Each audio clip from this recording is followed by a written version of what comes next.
Hello and welcome. This is the i24 News Desk out of our Tel Aviv studios. I'm Sarah Shalala. Stay tuned now for the top stories for the next half an hour. Well, arrests last week in Turkey. The country's National Intelligence Service, along with local police on Friday, arrested a number of suspects of an Iranian squad, including local collaborators as well.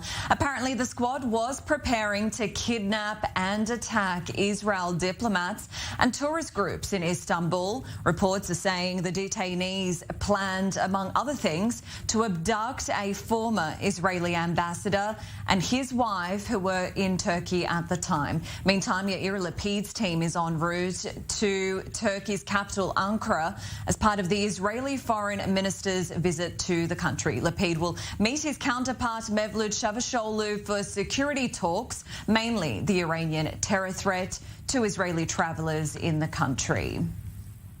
Well, after a 4-year rift, Saudi Arabia and Turkey are looking to restore ties. The spat starting when journalist Jamal Khashoggi was murdered on Turkish soil. Well, US intelligence concluding at the time that Crown Prince Mohammed bin Salman was behind the killing. Now, the Saudi Crown Prince is meeting with Turkish President Recep Tayyip Erdogan in Ankara. Our Middle East correspondent Ali Pollard has a story.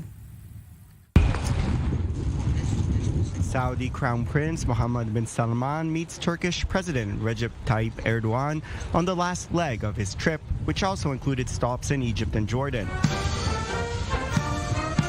Turkey, perhaps the most difficult of those three, as Saudi-Turkish relations soured after the murder of journalist Jamal Khashoggi at the Saudi embassy in Istanbul back in 2018.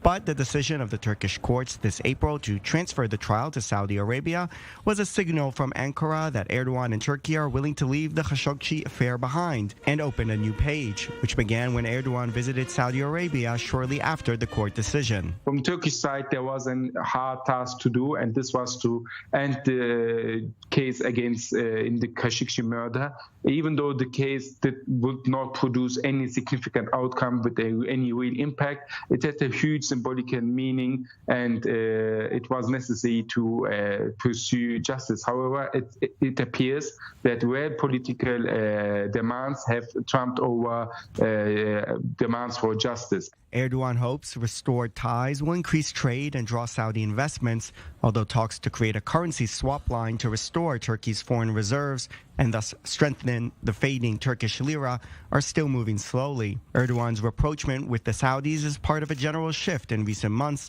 as the Turkish president attempts to mend ties with several regional players. Turkey's failing economy has hurt Erdogan's standing in the polls, with an election looming in 2023. Israel is another country with whom Turkey has improved relations recently, and Erdogan will continue to pursue his new strategy when Israeli Foreign Minister Yair Lapid visits on Thursday. All right, now we're crossing straight to our guest in the studio with me. Avi Pasner is the former Israeli ambassador to France and Italy. Well, Avi, we thank you so much for coming onto the show. Firstly, we've seen this trend of warming of ties between Turkey and Israel after their rocky relationship. What's expected to come of this meeting, in your opinion? It's a further bettering of ties. First of all, you can see there is a revolution in Turkey's foreign policy. I think Erdogan understands now, after many, many years that he's in power, that he cannot continue to be the bad guy of the Middle East. And that he has to have good relation with important partners. Who are the important partners? Israel, Saudi Arabia, Egypt, all countries with which he was in very bad relation. Now, so he's mending fences, and for us it is important. We want to have good relation with Turkey. Turkey is a big power. Turkey also can be a weight against Iran, ultimately. So this is the importance of the visit of Yair Lapid in Turkey.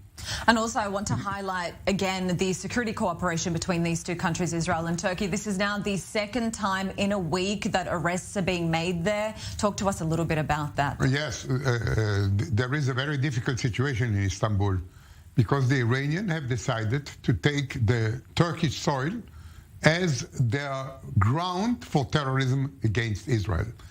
Turks don't like that. And this is why they cooperate with us like they didn't do for 12 or 15 years. There is an extremely close relationship. The Turks absolutely want to halt now all the attempts by Iran to perpetrate terrorist acts on their soil. And this brings about tensions between Turkey and Iran, which is not bad for us. I mean, because we have to understand that the ultimate enemy for Israel is Iran. And when you have other countries aligning themselves against Iran, even in the field of security, this is very important for Israel. And we have to encourage that. And we have, in general, to build a regional alliance against Iran. And Turkey can be part now, an important part of that. And what has happened over the last 2 weeks shows that we can work together. And there's also a lot of economic and financial interests between these two sides, Turkey and Israel. So talk to us a little bit about Turkey's interests mainly. You know, the Turkish economy is in shambles. And now Erdogan turns to every possible way how to get out of this mess. And Israel, you know, Israel is a great economical power. I mean, we are a small country, but you know, our high technology is maybe second or third in the world. Erdogan knows that. So he wants now to cooperate with Israel. And then there is the ultimate prize, the gas that we have discovered near our shores. Turkey now is in bad need of energy. And Erdogan says, he says it very openly. Our main concern today is energy. Suddenly, Israel is becoming an energy superpower. And this is one of the bases, the economical basis is here. You know, the Turkish lira today descended to its lowest since 20 years. So obviously, when you have a country like Israel that can help economically, technologically, and with energy, so you call this country, and this is what's happening now. And one more, Avi. So Yair Lapid has this very long history of hostile remarks and language towards the Erdogan government. How do diplomats, do you think, overcome such statements? You know, I could tell you that Erdogan has a very long story of ugly remarks about Israel.